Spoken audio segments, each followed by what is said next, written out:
नमस्कार. फूडोफाईल गायत्रीमध्ये तुमचं खूप खूप स्वागत आहे.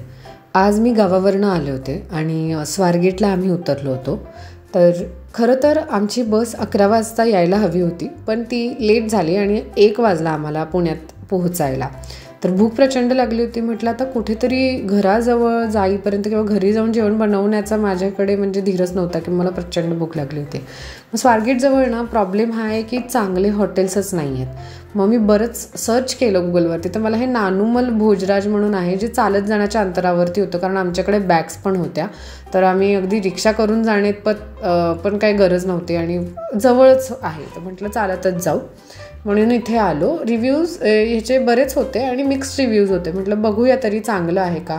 जर चांगलं असेल तर नेहमीच गावाला जाण्यासाठी पण एक चांगला ऑप्शन मिळून जातो ना, कारण बस स्टँड आणि रेल्वे स्टेशनच्या जवळच्या हॉटेल्सचा हा प्रॉब्लेम आहे की ते प्रॉपर क्वालिटी बिलकुल मेंटेन नाही करत आणि ना लोकेशन चा फायदा त्यांना असल्यामुळे म्हणजे बिलकुलच कस्टमर सॅटिस्फॅक्शन वगैरे अशा गोष्टींकडे अशा रेस्टॉरंटचं लक्ष नसतं. म्हटलं बघूया इथे काय प्रकार आहे, कारण मोस्टली गावाला जाताना एक तर साधंसं काहीतरी खायची इच्छा असते, नॉर्मल जेवण करायची इच्छा असते आणि म्हणून मी इथे आले. तर आतलं ॲम्बियन्स तरी चांगलं होतं, स्वच्छ वाटत होतं आणि सिटिंग एरिया वगैरे असा नॉर्मलच होता, ॲव्हरेजच होता. मग पहिल्यांदा आम्ही हा लेमन सोडा घेतलेला, जो चांगलाच होता. म्हणजे त्याच्यामध्ये काय ते अजून काय करू शकतात, तर मी म्हणेन हा चांगला होता. आणि आम्ही कशाला काहीतरी दुसरं अरबट चरबट खायचं म्हणून नॉर्मल थाळी घेतली. ही लिमिटेड थाळी होती, 152 रुपयांची.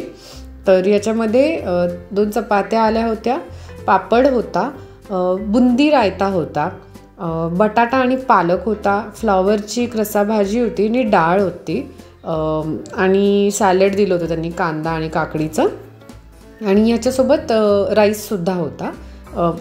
पण ह्याची जर क्वालिटी सांगायची झाली तर चपाती मी म्हणेन ओके होत्या, बुंदी रायता पण ठीक होता, पण या ज्या 2 भाज्या होत्या ना त्या एकदम खराब होत्या, म्हणजे खायला बिलकुल गेल्या नाही. फ्लॉवरची जी भाजी होती ती शिळी होती, म्हणजे पूर्ण खातानाच जाणवत होतं, एकदम खराब क्वालिटी.